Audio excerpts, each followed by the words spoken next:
ఐఐటీలో IIITలో BTech చేయాలనేది మీ డ్రీమా? అయితే ఇది ఇండియాలో ఒకే ఒక యూనివర్సిటీ వల్ల సాధ్యం. అదే జేకే లక్ష్మీపతి యూనివర్సిటీ. ఇప్పుడే సంప్రదించండి. ముస్సోరిలో తెలుగు అమ్మాయి సాఫ్ట్వేర్ ఇంజనీర్ అనుమానాస్పద మృతి తీవ్ర సంచలనంగా మారింది.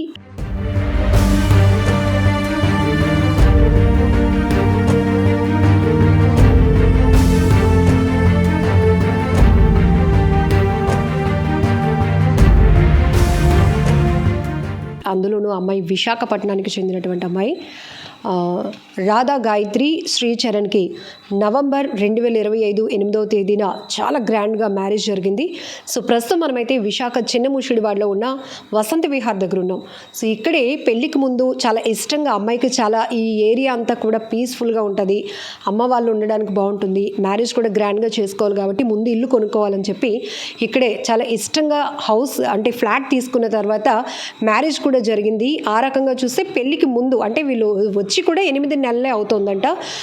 వాళ్ళతో అంటే ఫ్యామిలీ మెంబర్స్తో ఇంటరాక్షన్ చాలా తక్కువైనప్పటికీ కూడా ఇక్కడ వీళ్ళు ఇల్లు కొనుక్కున్న తర్వాత పెళ్ళి అయింది కాబట్టి మేమందరం వెళ్ళాము అంటూ ఆ అమ్మాయి గురించి ఆ ఫ్యామిలీ గురించి ఒకసారి డిస్కస్ చేస్తూ కూడా వీరందరూ కూడా శోక సంద్రంలో మునిపారు. ఎందుకంటే ఒక షాక్ అయిపోయాము. నిన్న టీవీ ఛానల్స్లో అమ్మాయి ఫోటో చూపించినప్పుడు మొదట గ్రహించలేకపోయాం, కానీ తర్వాత అయ్యో ఈ అమ్మాయి మన ఫ్లాట్ అమ్మాయే కదా, మన అపార్ట్మెంట్లో ఉన్న అమ్మాయే కదా, అమ్మాయి సాఫ్ట్వేర్గా చేస్తున్న అమ్మాయి కదా అని చెప్పేసి ఒక్కసారిగా అందరూ డిస్కస్ చేసుకోవడమే కాకుండా చాలా ఒక బ్యాడ్ న్యూస్ వినాల్సి వచ్చింది అని చెప్పి అందరూ బాధపడుతున్నారు.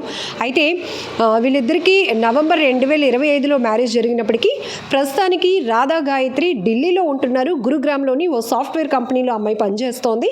హస్బెండ్ శ్రీచరణ్ ఆయన కూడా ఐటీ సెక్టార్లో పనిచేస్తున్నారు, అతను పూణేలో ఉంటున్నారు. వీళ్ళకి వీకెండ్స్ ఇద్దరు సాఫ్ట్వేర్ డిపార్ట్మెంట్లోనే సాఫ్ట్వేర్ రంగంలోనే ఉండటం వల్ల వీకెండ్స్లో మాత్రమే కలుస్తారు. అయితే పెళ్ళైన తర్వాత ఇద్దరు కూడా ఒక ట్రిప్కి ప్లాన్ చేసుకోవాలనుకున్నారు కాబట్టి జూన్ 14వ తేదీన ఉత్తరాఖండ్లోని ప్రముఖ పర్యాటక కేంద్రమైనటువంటి ముస్సేరికి వీళ్ళు హనీమూన్కి విహారయాత్రకు వెళ్ళి చాలా సరదాగా గడిపి రావాలి అనుకున్నారు.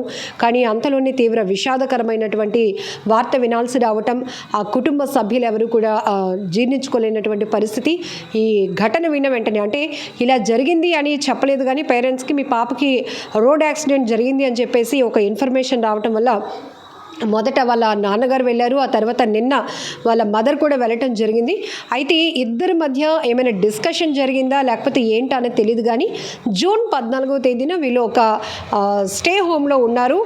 అట్లానే 3:30 ప్రాంతంలో అంటే రాత్రంతా వీళ్ళు గడిపిన తర్వాత తెల్లవారుజామున ఆ సమయంలో పడుకున్నాము. లేచి చూసేటప్పటికీ నా వైఫ్ ఇట్లా ఫ్లోర్ మీద అనుమానాస్పద స్థితిలో మృతి చెందింది. ఒంటిపైన బట్టలు లేకుండా రక్తపు గాయాలతో ఉంది. అట్లనే బీర్ బాటిల్స్ కానీ ఇవన్నీ కూడా కనిపించాయి అన్నట్టు కూడా వాళ్ళ హస్బెండ్ శ్రీచరణ్ 112 ఎమర్జెన్సీకి కాల్ చేయడం వల్ల ఈ విషయం వెలుగులోనికి వచ్చింది. ఇమీడియట్గా ముస్సోరి పోలీసులు కూడా క్లోజ్ టీమ్తో సహా ఘటనా స్థలానికి చేరుకోవడంతో పాటు మొత్తం ఆ సరౌండింగ్ ప్లేస్ ఏదైతే ఫామ్ స్టే ఉందో ఆ ఏరియా అంతటినీ కూడా వాళ్ళు ఆధీనంలోనికి తీసుకోవడం జరిగింది. ఒక క్లూ కూడా పోకుండా పూర్తి స్థాయి ఆధారాలు సేకరించే పనిలో పడ్డారు. మరొక వైపు విశాఖలో ఉన్నటువంటి వాళ్ళ తల్లిదండ్రులకు కూడా ఒక రోడ్ యాక్సిడెంట్ అయింది, మీ పాపకి ఇలా జరిగింది అని చెప్పి వాళ్ళు చెప్పడం వల్ల వాళ్ళు వెళ్ళారు. కానీ ఇక్కడ ఉంటుండగానే వాళ్ళకి ఇలా హనీమూన్కి వెళ్ళినటువంటి మీ పాపకి ఈ స్థాయిలో అనుమానాస్పద స్థితిలో ఆమె సస్పీషియస్ డెత్కి గురైంది అనే విషయం మాత్రం తెలియలేదు. కానీ అక్కడికి వెళ్ళిన తర్వాత ఒక్కసారిగా గుండెలు పగిలినంత పని అయిపోతుంది పేరెంట్స్కి. ఎందుకంటే ఒక్కగానొక అమ్మాయి అంట, చాలా బాగా చదివించుకున్నారు. రాధా గాయత్రి వాళ్ళ ఫాదర్ కూడా రిటైర్డ్ ఆర్మీ అని చెప్తున్నారు ఇక్కడ ఉన్నటువంటి ఫ్లాట్ ఓనర్స్. అలానే ఈ సండేనే అమ్మాయి ఇక్కడికి రావాల్సి ఉంది వైజాగ్కి, ఎందుకంటే వాళ్ళ ఫాదర్కి షష్ఠి పూర్తి ఫంక్షన్ కూడా చాలా గ్రాండ్గా చేయాలనుకుంది. మా పాప మేము వద్దంటున్నా కూడా మా పాప ప్లాన్ చేస్తోంది, ఇక్కడే చేయాలనుకుంటున్నాం అన్నట్టుగా వీళ్ళకు కూడా అతను చాలా సంతోషంగా చెప్పుకున్నారట తండ్రి.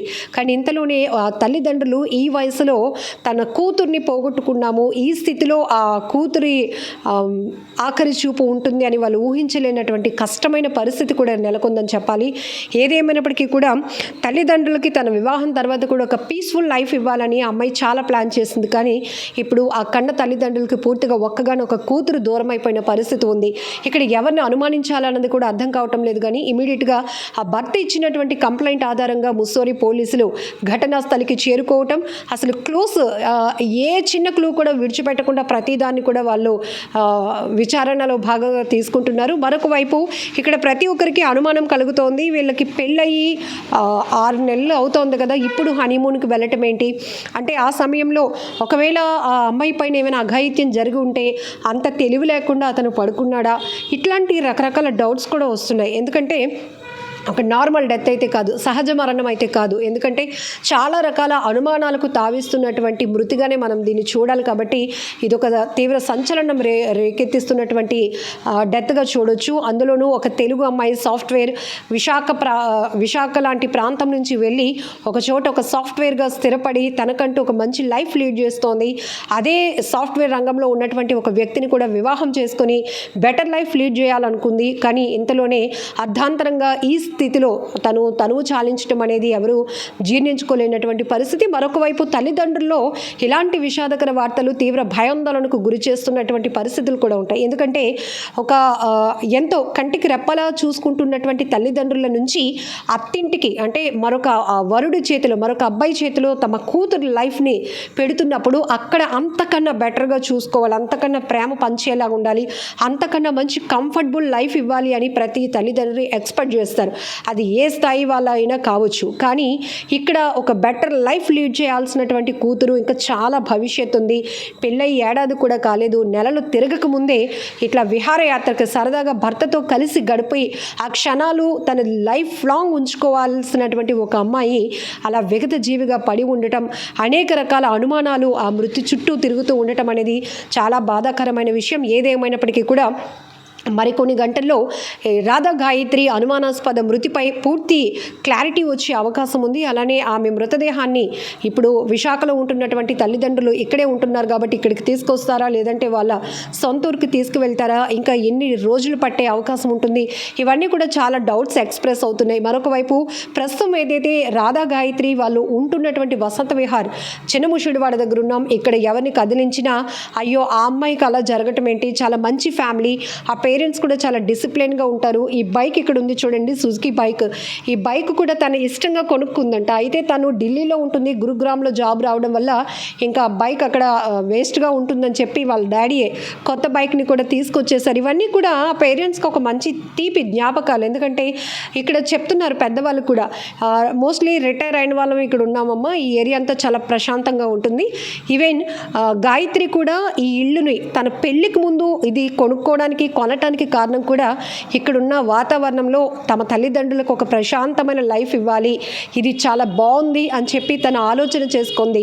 కానీ ఇప్పుడు ఆ తల్లిదండ్రులు పూర్తిగా కూతుర్నే పోగొట్టుకోవాల్సిన పరిస్థితి. ఒక్కగానొక కూతురు ఇంత అర్ధాంతరంగా చాలా దారుణమైన స్థితిలో మృతి చెందటం అంటే ఏ తండ్రి తల్లి కూడా జీర్ణించుకోలేనటువంటి పరిస్థితి.